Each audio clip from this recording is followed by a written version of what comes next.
10వ తరగతి పరీక్షలు సమీపిస్తున్న తరుణంలో ఈనాడు ప్రతిభ ప్రతిరోజు సబ్జెక్టు ఎక్స్పర్ట్స్ అందించిన ముఖ్యమైన ప్రశ్నలు విద్యార్థుల కోసం ప్రచురిస్తోంది. మరొకసారి చదువుకోడానికి వీలుగా వీడియో రూపంలో కూడా అందిస్తున్నాం.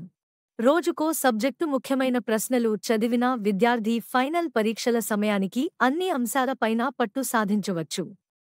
ఈ రోజు విద్యార్థుల కోసం జీవశాస్త్ర పాఠ్యాంశమైన నియంత్రణ సమన్వయంలోని ముఖ్యమైన ప్రశ్నలు జవాబులు. రెండు నాడీకణాల మధ్య ఉండే నాడీసంధి లేదా సినాప్స్ వద్ద ఏమి జరుగుతుంది? రెండు నాడీకణాలు లేదా న్యూరాన్లు కలుసుకునే జంక్షన్ను నాడీసంధి లేదా సినాప్స్ అంటారు. ఇలాంటి నాడీసంధి లేదా సినాప్స్ ప్రేరణలను న్యూరాన్ల నుంచి కండరాల కణాలు లేదా గ్రంథి లాంటి ఇతర కణాలకు అందించడానికి తోడ్పడుతుంది. మెదడులోని ఏ భాగం శరీరం భంగిమ, సమతాస్థితిని నిర్వహిస్తుంది? వెనుక మెదడులోని చిన్న మెదడు శరీరం భంగిమ, సమతాస్థితిని నిర్వహిస్తుంది. ప్రతీకార చర్యను నిర్వచించండి.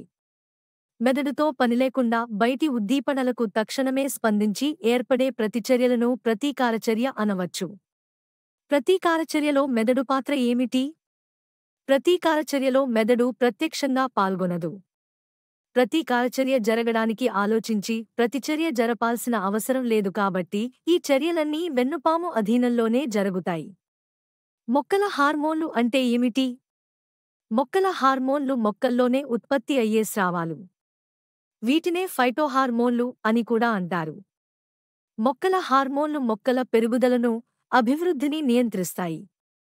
ఆక్సిన్లు, సైటోకైనిన్లు, జిబ్బరెల్లిన్లు మొదలైనవి మొక్క హార్మోన్లకు ఉదాహరణలు. మన శరీరంలో వెన్నుపాము ఏ విధంగా సంరక్షణలో ఉంటుంది? వెన్నుపాము వెన్నుపూసలతో ఏర్పడిన వెన్నెముక కుహరంలో అమరి ఉంటుంది.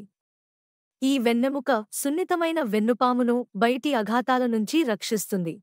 అనియంత్రిత చర్యలను మెదడులోని ఏ భాగం నియంత్రిస్తుంది?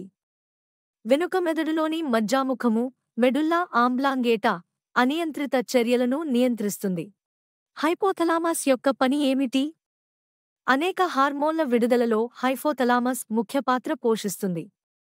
హైపోథలామస్ పెరుగుదల హార్మోన్ కారకాన్ని విడుదల చేసి పీయూష గ్రంథి పెరుగుదల హార్మోను విడుదల చేసేటట్లు ప్రేరేపిస్తుంది. హార్మోన్లను, ఎంజైములను విడుదల చేసే గ్రంథి ఏది? క్లోమము హార్మోన్లను, ఎంజైములను రెండింటినీ స్రవిస్తుంది. కనుక ఇది అంతఃస్రావి గ్రంథిగాను, బహిస్రావి గ్రంథిగాను పనిచేసే మిశ్రమ గ్రంథి. నులితీగలు ఆధారం చుట్టూ చుట్టుకుంటూ పెరిగేలా ఆక్సిన్లు ఎలా ప్రోత్సహిస్తాయి? నులితీగలు స్పర్శకు స్పందిస్తాయి. నులితీగ ఏదైనా ఆధారానికి దగ్గరగా వచ్చినప్పుడు ఆ భాగం ఆధారానికి దూరంగా ఉన్న నులితీగ భాగం, కొన భాగం నుంచి ఆక్సిన్లు అక్కడికి చేరడం వల్ల ఆ భాగం వేగంగా పెరుగుతుంది. అక్కడ పెరుగుదల వేగంగా జరిగేలా ఆక్సిన్లు ప్రోత్సహిస్తాయి. దీనివల్ల నులితీగ ఆధారం చుట్టూ చుట్టుకుంటూ దాన్ని అంటిపెట్టుకుంటుంది. మెదడు ఆఘాతాల నుంచి ఏ విధంగా సంరక్షించబడుతుంది? వివిధ రకాల కార్యకలాపాల నిర్వహణలో ముఖ్య పాత్ర వహించే మెదడును కపాలం అనే ఎముకల పెట్టె, మస్తిష్క మేరుద్రవం కాపాడతాయి. కపాలం అనే ఎముకల పెట్టె మెదడును బాహ్య ఆఘాతాల నుంచి రక్షిస్తుంది. మస్తిష్క మేరుద్రవం మెదడు చుట్టూ ఉండే మెనింజస్ అనే పొరల మధ్య ఉండి ఘాత శోషణి, షాక్ ఎబ్జార్బర్ గా పనిచేస్తూ యాంత్రిక ఆఘాతాల నుంచి మెదడును రక్షిస్తుంది. ముందు మెదడు యొక్క విధులను రాయండి. ముందు మెదడు ఈ కింది విధులను నిర్వర్తిస్తుంది. ముందు మెదడు ఆలోచనలను కలిగించే మెదడు యొక్క ప్రధాన భాగం. ఇది వివిధ గ్రాహకాల నుంచి జ్ఞాన ప్రచోదనాలను స్వీకరించే ప్రాంతాలను కలిగి ఉంటుంది.